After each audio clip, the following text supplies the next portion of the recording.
His Divine Grace, A.C. Bhaktivedanta Swami Srila Prabhupada Ki, ISKCON Svakaracharya Srila Prabhupada Ki, Grantaraj Srimad Bhagavatam Ki, Shri Radha Radhanath Ki, Shri Giri Govardhan Ki, Shri Chaitanya Mahaprabhu Ki, Sankirtan Yajna Ki, Gopremanande.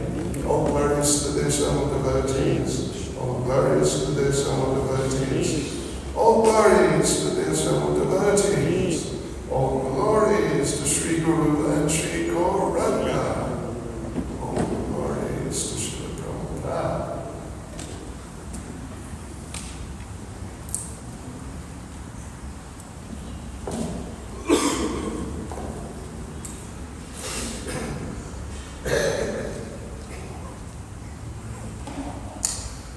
Om Namo Bhagavate Vasudevaya.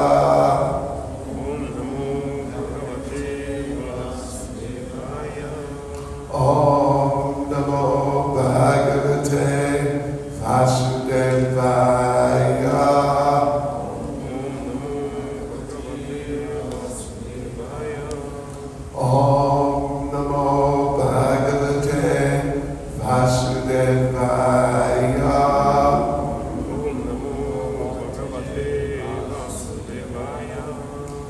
Srimad Bhagavatam, Canto 4, Chapter 24, chanting the song sung by Lord Shiva, verse 29. Swadharma Nishta Shatta Janmabi Puman Virinchata Eti Tata Param Imam Avyakrita Bhagavato Ta Vaishnavam Padam Yataham Vibuddha Kalatyaye Swadharmanishta Shatajanma Vipuma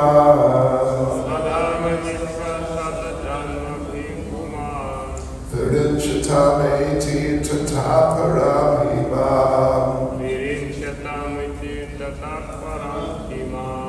Avyakritam Bhagavato Vaishnavam Padamyataham Vibuddhakalatyaye Swadharmanishta Shatajanma Vipuma Virinchatameti Tataparam Itimam Avyakritam Bhagavato Vaishnavam Padamyataham Vibuddhakalatyaye Swadharmanishta Shatajanma Vipuma Virinchatameti Tataparamhima Avyakritam Bhagavato Vaishnavam Padamyataham Vibuddhakalatyaye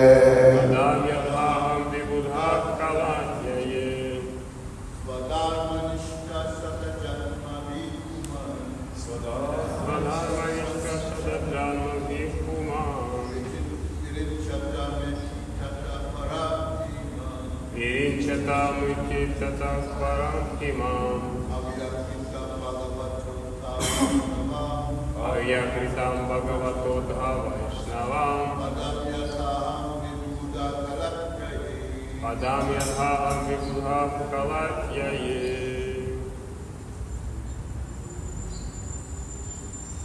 Swadharma nishkakshata janma kipumam. Virinchatamiti tata parantimam. Avyakritam bhagavatotha vaishnavam.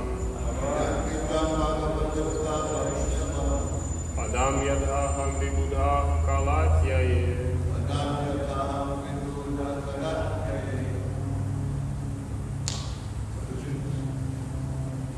Swadharma nishitam sata janmam punam. Virichat etitat param imam. Avyakratam bhagavata tad vaishnavam. Padam yadham vibhuda kalatyaye. Swadharma Nishta.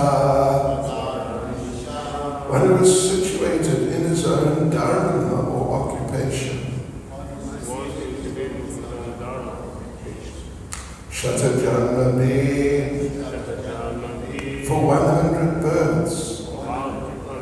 For man, a living entity. Virinchatam, the post of Lord Brahma. Eti, gets. Tata, thereafter. Param, above. He, certainly. Mam, attains me. Avyakritam, without deviation. Bhagavataha, unto the Supreme Personality of Godhead. Ata, therefore, Vaishnavam, a pure devotee of the Lord. Padam, post. Yata, as. Aham, I. Vibhuta, demigods. Kala atyaye, after the annihilation of the material world.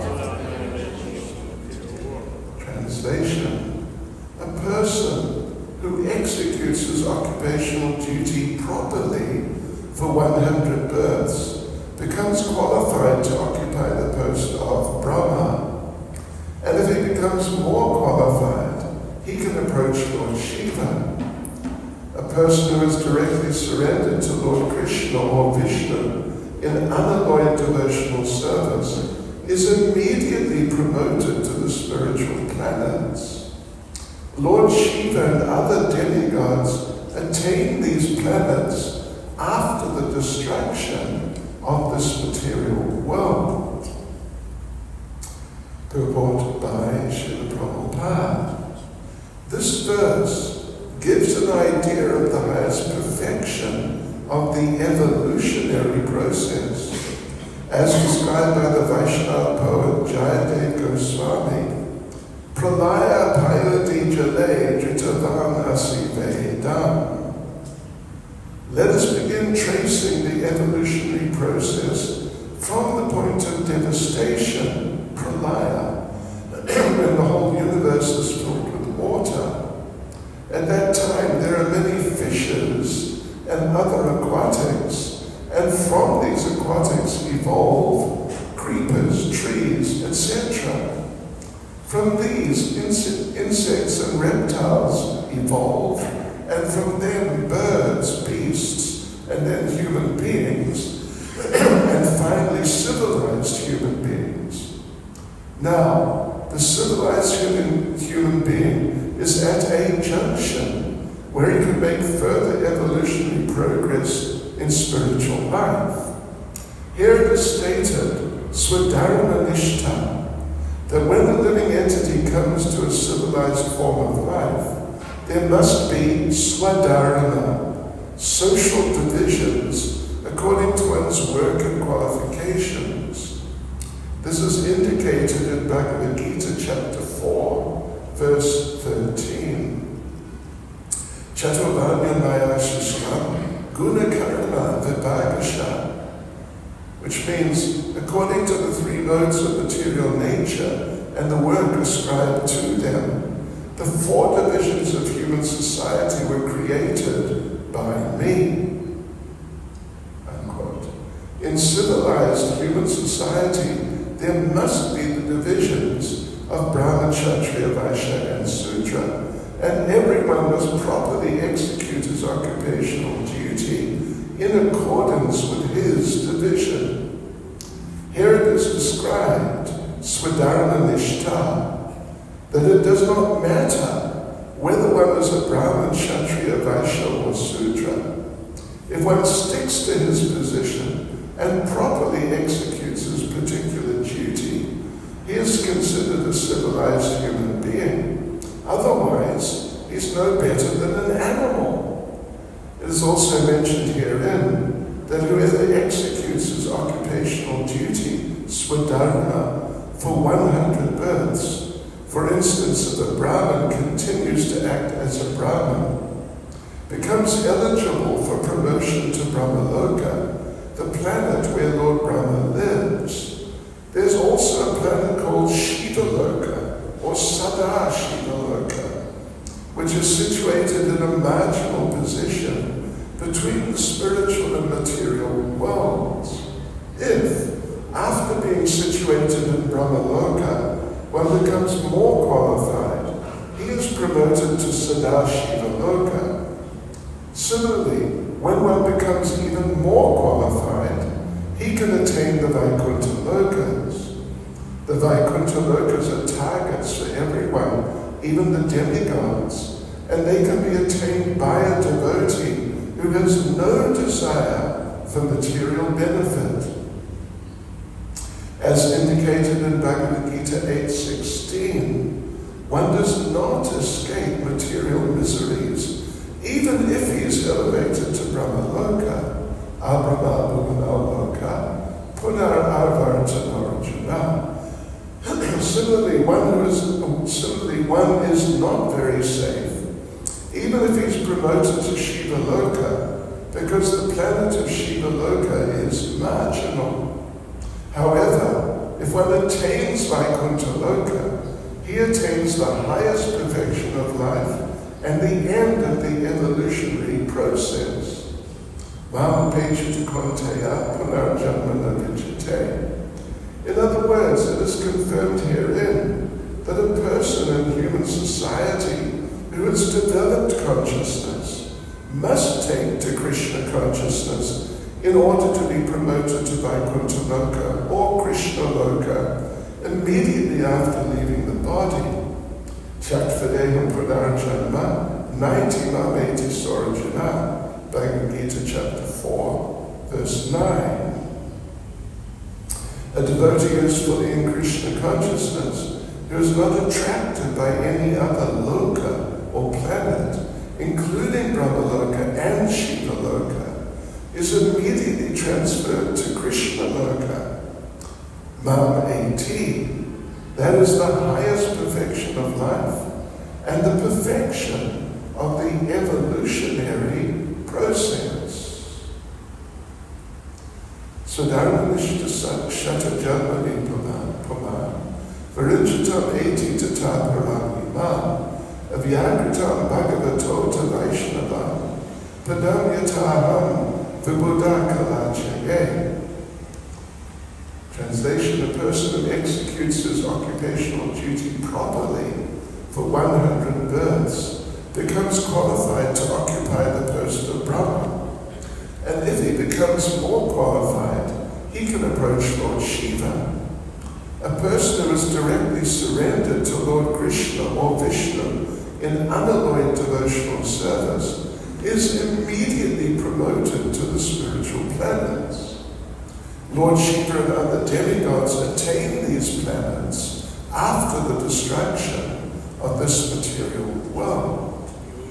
Nama Om Vishnupadaya Krishna Prasad Uttave Shrimad Bhagavatam Swaminiti Namane Namaste Saraswati Devi Gauravani Pacharane Nirvishesha Shunyavani Paschachavish Takane Lanchakapatribhyascha Kripa Sindhubhya Evacha Padidana Bhavanebhyo Vaishnavebhyo Namo Namaha Sri Krishna Chaitanya Prabhu Nityananda Shri Advaita Gadadhara Srivasadi Gauravanta Hare Krishna, Krishna Krishna, Hare Hare, Hare Rama, Rama, Hare Hare. So this is quite a well-known verse, and Prabhupada quotes it from time to time. There's a number of places where Prabhupada refers to this verse. And just an interesting little, it is spoken by Lord Shiva, but here he is referring to himself in the third person, like he's another person. He is someone else. That, first of all, if you swadharma nishta, if you're really nishta, really steady in your occupational duty, and you do it properly through, which can only happen if you're really fixed in it, nishta, really steady and stable in that position for 100 births. That's a long time. We need to not just aspire, but really try to be nishta in our Krishna consciousness for this lifetime.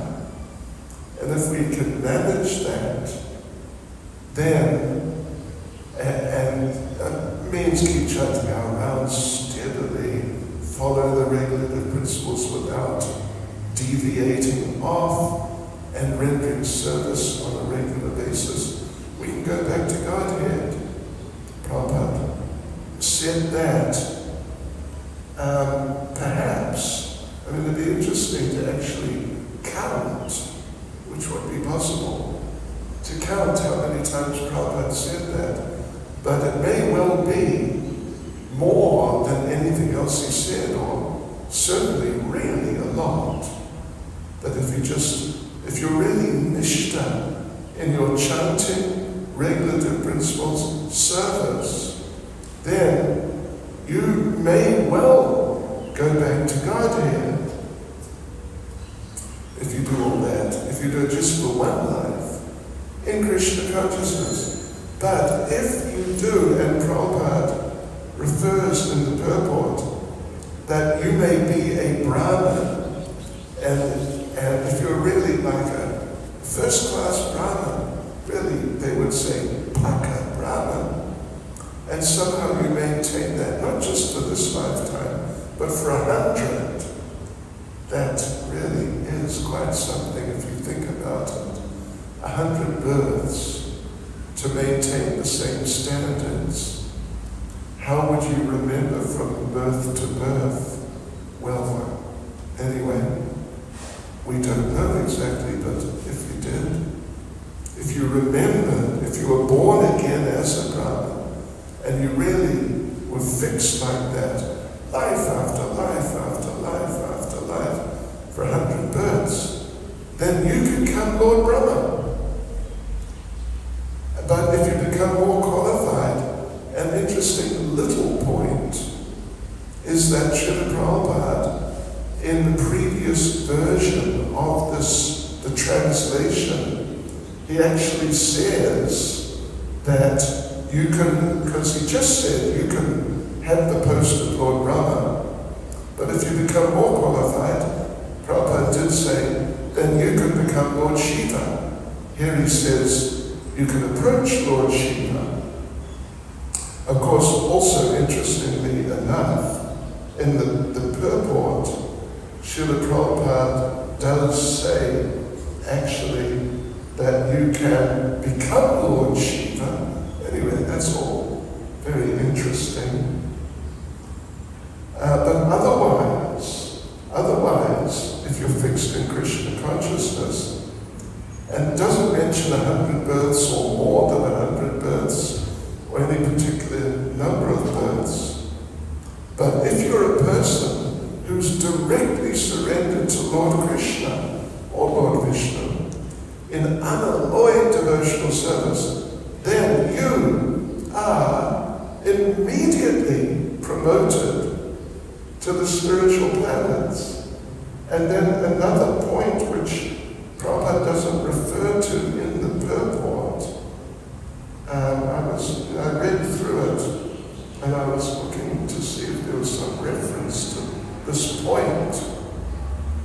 But it's there in the verse itself that, as we just mentioned, if you're really surrendered, directly surrendered to Lord Krishna or Lord Vishnu in really unalloyed devotional service, then you are immediately promoted to the spiritual planets. Whether, at whatever stage of the development of the material world that may happen, that you're just so fixed in pure devotional service that, as Prabhupada said, you're just immediately promoted to the spiritual planets. But Lord Shiva and other demigods and Lord Brahma, Shri Radha Radha Shri Giri Govardhan Shri Chaitanya Mahaprabhu Ki Jai. So Lord Shiva and other demigods, well, it may or may not include Lord Brahma, but the way the verse is presented, it sounds like it must include Lord Brahma, because in order to approach Lord Shiva or become Lord Shiva, you have to become more qualified than you need to be to become Lord Brahma. So but the thing is, through pure devotional service, you can immediately go back to Godhead, Krishna Loka, or Vaikuntha. Immediately, whether it's in the earlier stages of the material world, or somewhere in the middle, or wherever it is during the development of the material world. Sahasra Yuga Paryamtam Aharyan Brahmano Vidu. This is stated, Lord Krishna states this in Bhagavad Gita, that one day of Lord Brahma is Sahasra Yuga, is 1,000, actually in this context, Yuga means not just like Kali Yuga is one of the Yugas, then, Satya Yuga, etc., etc. Treta Yuga, Dwapara Yuga, each one is a Yuga, so 1,000 Yugas in that sense. But Sahasra Yuga Paryanta means 1,000 cycles of the 4 Yugas. Because sometimes that is, the cycle of 4 is referred to as a Yuga, or more often than not, a Maha Yuga. 4 cycles. I mean, the 4 Yugas together is a cycle, Maha Yuga. So Lord Shiva and other demigods, Lord Shiva says, interestingly enough, Lord Shiva and the other, it doesn't say me and the other demigods. He says Lord Shiva and other demigods. They may attain those planets of Lord Krishna or Lord Vishnu after the destruction of this material world, which could be at the end of the lifetime. I mean, there are different levels of destructions and different types of distractions. But it could be, it would sound like either at the end of Brahma's life, which is at the end of it, either at the end of Brahma's life, or, let's just say the end of Brahma's life, when there's a total destruction. So, Lord Shiva and the other demigods referred to here attain Krishna Loka, Vaikuntha Loka, only when there's this major distraction of the material world. But the devotees, they don't have to wait for that. Just whenever they become truly perfect and just truly in unalloyed devotional service, then, as Lord Shiva says, immediately promoted to the spiritual planets. So therefore we can understand that to attain the position of Lord Brahma or even of Lord Shiva, it's not as auspicious or beneficial as it is to become an unalloyed devotee of the Supreme Personality of Godhead.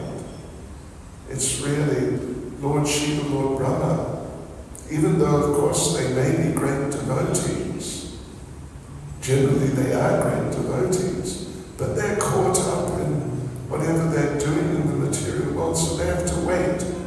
But otherwise, those who directly surrender to the Supreme Personality of Godhead, immediately back to Godhead. So it's better, rather than, I don't know, I mean, some devotees have discussed, would it be a good idea to try and hang in there for 100 births to become a Lord Brahma? What do you think? The general opinion is not really. Rather just in one lifetime, really achieve pure devotional service and just go back to Godhead.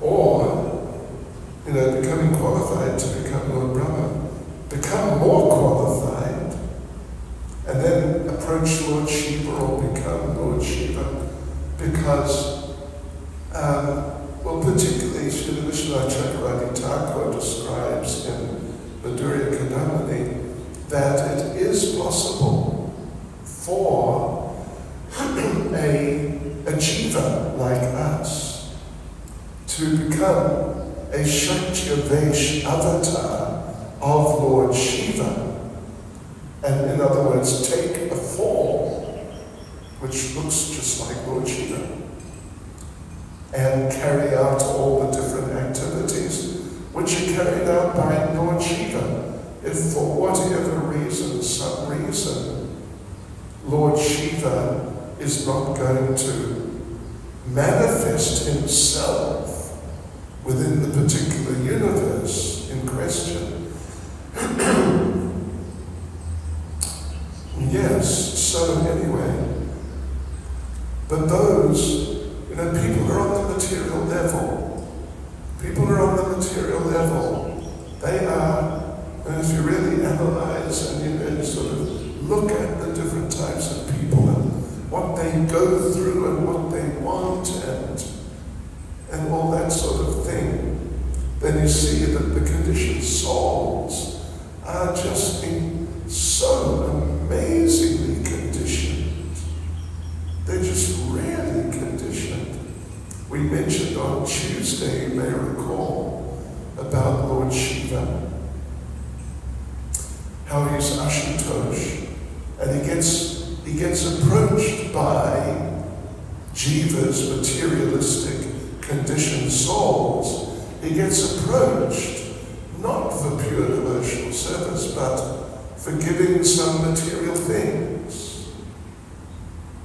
And, like comforts, a palace, or just very nice material situation. And Lord Shiva, because it's his duty, given to him by the Supreme Lord, so he fulfills those desires. It's one of his duties, and not that he's comfortable with it, but he has to do it. And sometimes, for the sake of pleasing the Supreme Lord, sometimes you have to do something which you're not really comfortable with. Like, typically, at least for many people, and particularly in the very early stages of Krishna consciousness, you have to get up early.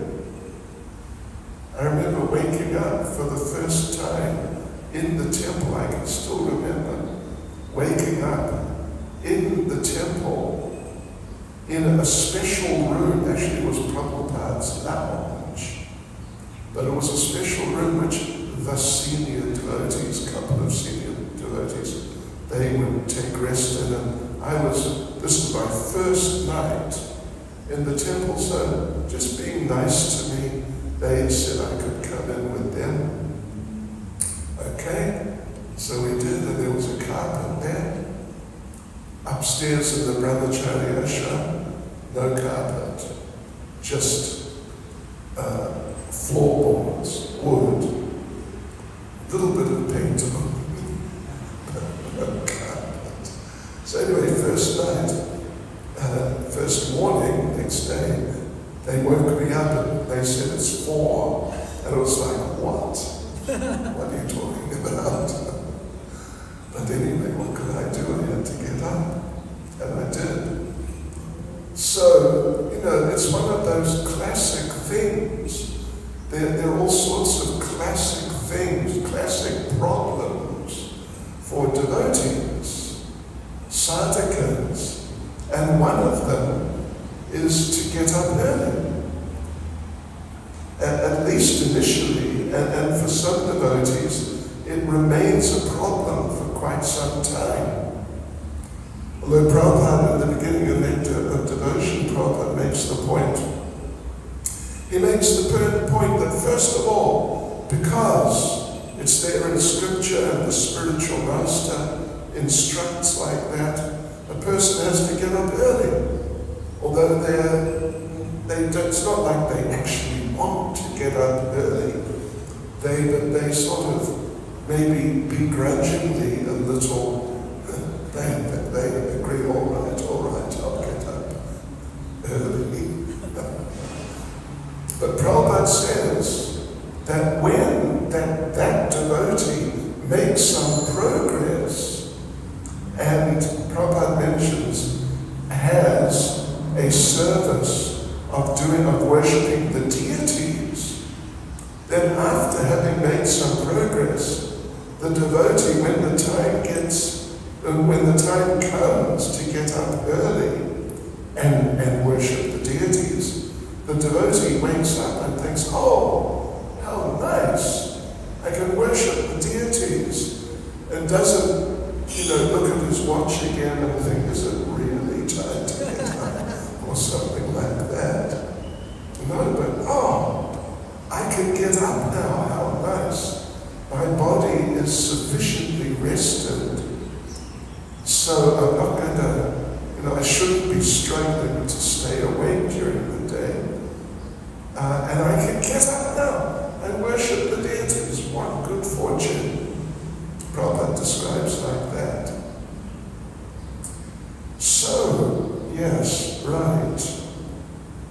But otherwise, take 100 births to become Lord Brahma, or even become more qualified.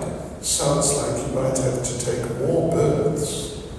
You'd at least have to do more and achieve a higher level. Then you can approach Lord Shiva or become Lord Shiva.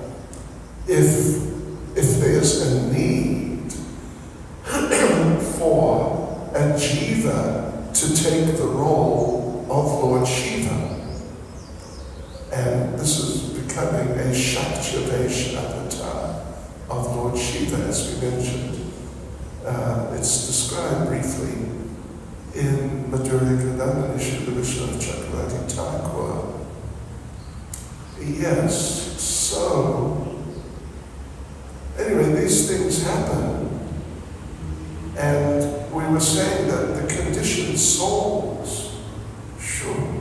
Well, we were talking about Lord Shiva, wasn't it? How he fulfills the desires of these really, materially conditioned souls, who they seriously want some nice material facility, and It's just very important to them. In fact, it's so important to them that they basically dedicate themselves to achieving that. Becoming qualified in those terms to actually approach Lord Shiva. Because as we read yesterday, if you remember, Srila Prabhupada said, it is rare for for Lord Shiva to come and someone to see Lord Shiva. He doesn't just do that for everyone. But anyway, in this case, the person is seeing Lord Shiva and presenting his or her list. I would like these different things, like material luxuries, basically.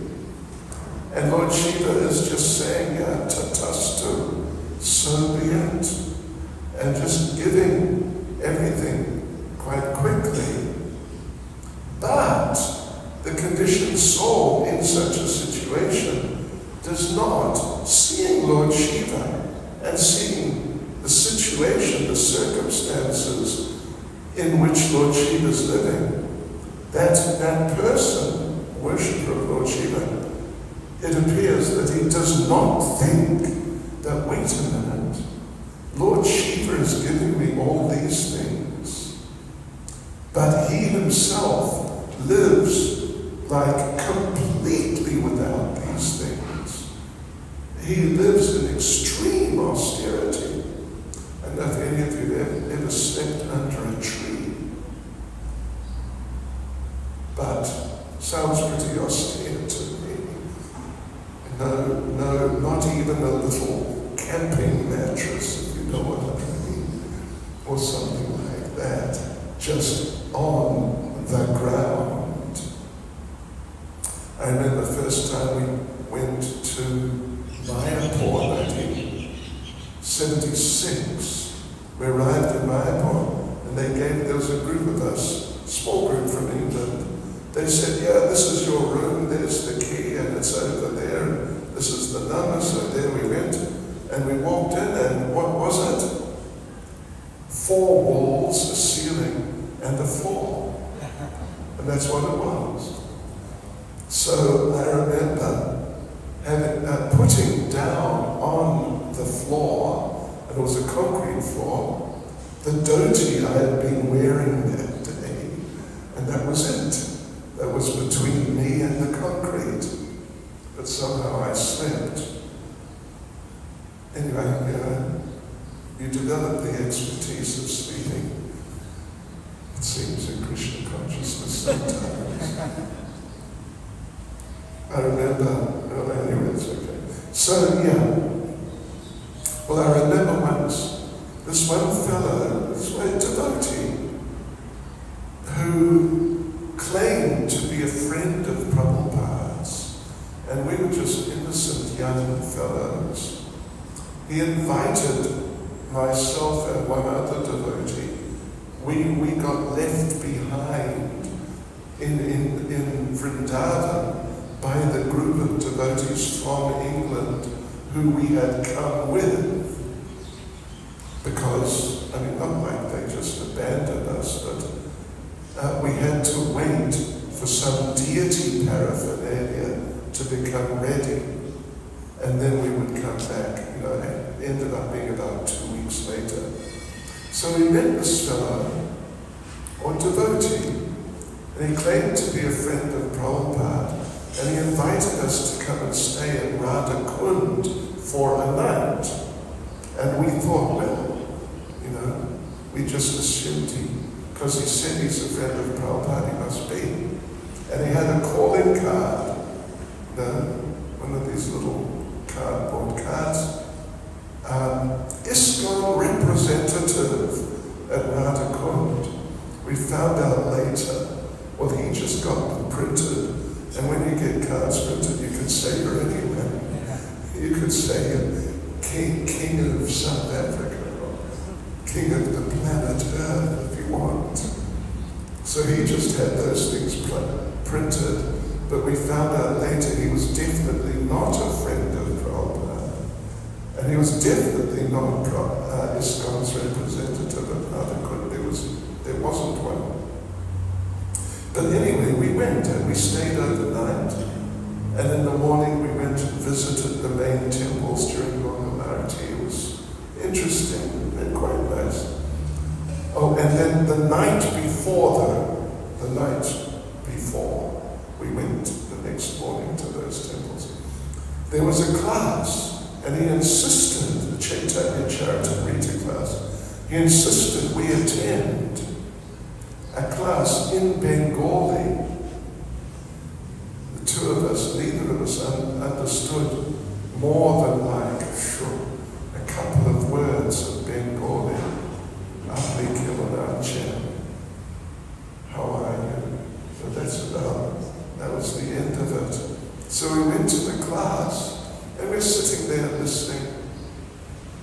Some Babaji was giving class, and there was a group, it's probably 20 or 25 Babajis there. And what did we notice? Take a guess.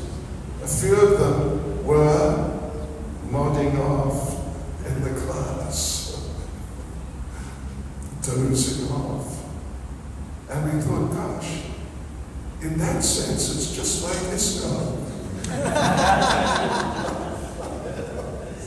It doesn't happen so much now. Either because the devotees are making advancement or they're getting more sleep. One way or the other. It seems better. There are stories of everyone falling asleep in the class. If they've been up all night, doing something, but they still have a Bhagavatam class the next morning, everyone falls asleep. And even sometimes the devotee giving the class falls asleep. So there are all sorts of, not just stories, but accounts of falling asleep pastimes. Yeah, right. Okay, so where are we? So we were there with a Jiva becoming Lord Shiva, or taking up the role of Lord Shiva. It happens. And then they're considered Shakti avatars of Lord Shiva. They're empowered by Shiva to function as he does. So, to go through all these things, the conditioned souls, what they go through, and the particular example we gave yesterday, that someone may actually meet Lord Shiva and actually present his or her desires, material desires, and Lord Shiva may on the spot fulfill them. But those people, they don't notice that Lord Shiva is living under a tree. He's, want to speak of having a palace, he doesn't have even like a little straw hut or anything, literally nothing. And clothes, what to speak of what would you say, I don't know, but Pierre Cardin dhoti, doesn't even have a dhoti. He just has some makeshift sort of thing around his waist. And so on like that, his facilities are minimal in the extreme. But the people don't notice that. And they don't think that, wait a minute, I'm approaching him for these things and he's giving them to me. But he doesn't want such things. And then they might realize, hey, that means that these things are not really worthwhile. So rather than just take these benedictions, I should follow in his footsteps and live a simple life. And because he always has his japa mala, and I should chant the names of the Supreme Lord and be a devotee like him. It just doesn't occur to them. I mean, how many Shivites are there? Just in South Africa, what to speak of the whole world, there are plenty, and just millions of them. They're attached to Lord Shiva because he gives them material things. But they don't follow in his footsteps. So therefore, and we mentioned this yesterday, they cannot be considered devotees, really speaking, even though Prabhupada sometimes may refer to them as devotees of Lord Shiva, but they're not actually devoted in the sense of real devotion, meaning pure devotional service. So yes, so better just to make the effort in one lifetime to cultivate pure devotional service. And that can be Swadharma Nishta, as the verse says. Swadharma Nishta. You can do your own duty. It could be in terms of just simple dharmasha, your psychophysical nature. It could be, or it could be also, and it's a higher level, the service, the duty given to you by your spiritual master, or within the context of Krishna consciousness, bona fide Krishna consciousness. So either way, if you're Swadharma Nishta, if you're fixed and stable and steady in what is your real duty, in Krishna consciousness, and you do that for your whole life, then you are, at the end of your life, you're on your way back to Godhead. And you don't have to go through this thing of taking 100 births as whatever it is, maybe a Brahman, as Prabhupada mentioned, to become Lord Brahma. And because it's mentioned, Prabhupada mentions in the 9th canto, there are 4, well actually it's not Prabhupada, it's mentioned in the 11th canto by our commentators. There are 4 types of Lord Brahmas. One's a pure devotee. One is a jnani, like a very elevated mental speculator, actually. Another is a staunch materialist, but still he recognizes the Lord, but actually he is just into material life. And then the 4th is some sort of mixture, any sort of mixture of any 2 or even all 3 of the others. So, just to become Lord Brahma is not the solution. It's not necessarily the solution. And after 100 births to get there, it's not necessarily the solution. So therefore, or to become Lord Shiva after becoming even more qualified, that's also not the solution. Because Lord Shiva also sometimes gets sidetracked. I'm going through the 9th canto right now for the Bhaktivedanta course, and we just came across the story of Vrikasura. Vrikasura was we won't say devotee, but definitely a follower of Lord Shiva. And you probably know the story, it's very famous. In order to get the mercy of Lord Shiva, he decided he must offer his own flesh in the sacrificial fire as an offering to Lord Shiva. So he did, until there was no more flesh. There was just no more. All that was offerable still was his hair. So he was about to just decapitate himself. And Lord Shiva appeared to him and said, hang on a minute, don't do that. You don't need to do that.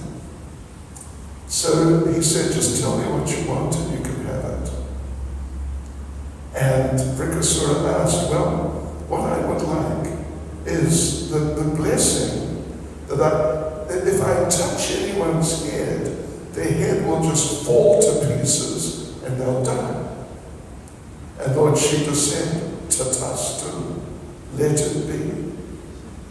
And then Vrikasura at that point was sort of eyeing up Parvati, the wife of Lord Shiva, who was also there, and thinking, yeah, I'd really like to enjoy her.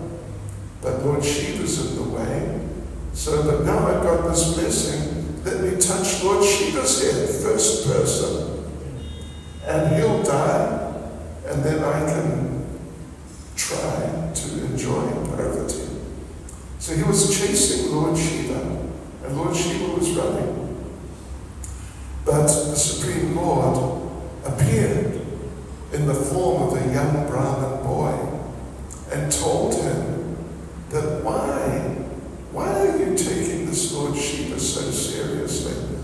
You really think that this blessing he has given you, or spoken of as if he's given to you, you really think it's true?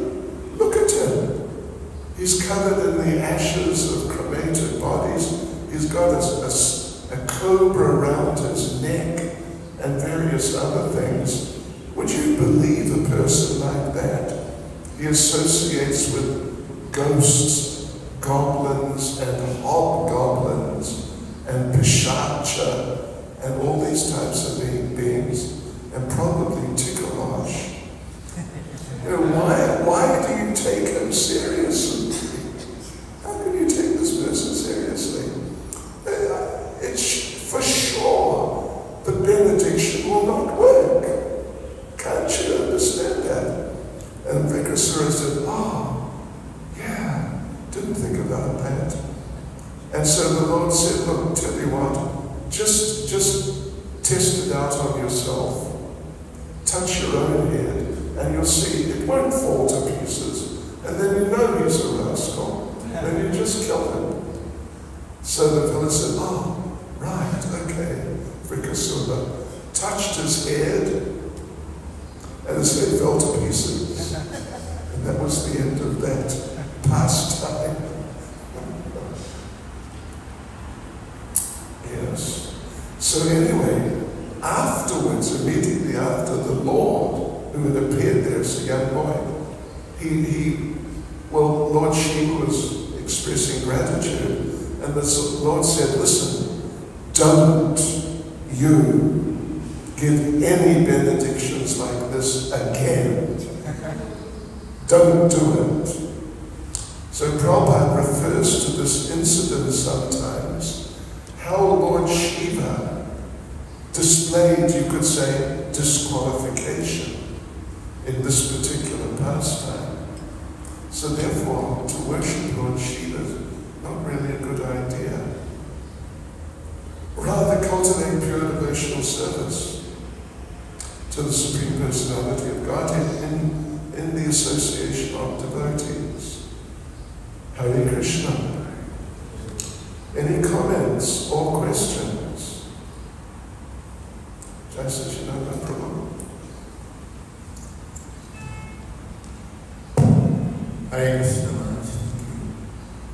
Earlier on you mentioned about the yoga cycles and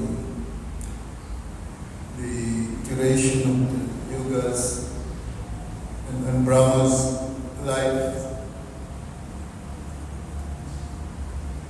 And Brahma's 100 years, Prabhupada in that purport, he described Brahma's 100 years as 311 trillion, 40 billion years. Right? Yes. So the question, if we went through all the species, could we have been Lord Brahma in our lifetime, or demigods? Okay. Well, the basic answer is yes, certainly. We could have been, but having said that, Srila Prabhupada, it's in the 9th canto, and I think I can give you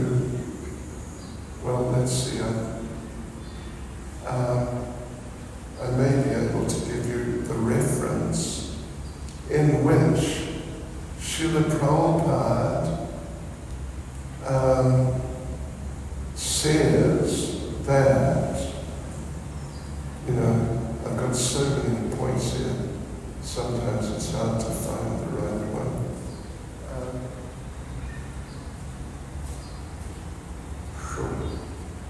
Anyway, in the 9th canto,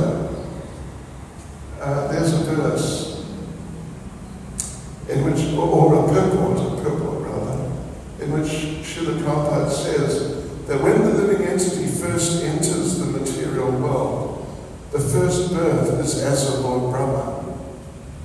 He says it, just in sort of a straightforward way.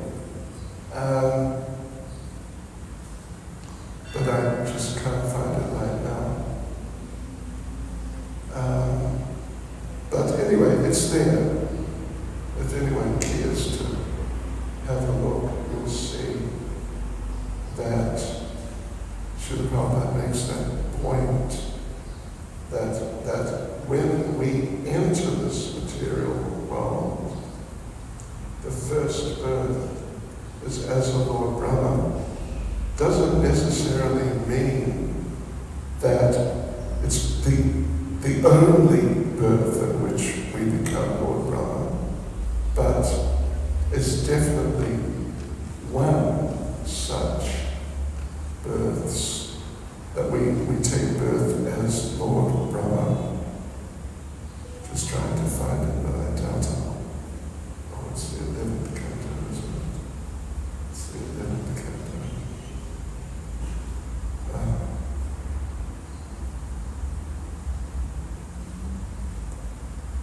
Anyway, I'll try and find it. I've got it somewhere. So at least at that time, according to, I think he's quoting Jiva Goswami, at least at that time we became Lord Brahma. And there may well have been other times that would have been Lord Brahma. Hare Krishna. Thank you. I've got it somewhere. Okay, Hare Krishna. Srila Prabhupada ki jai.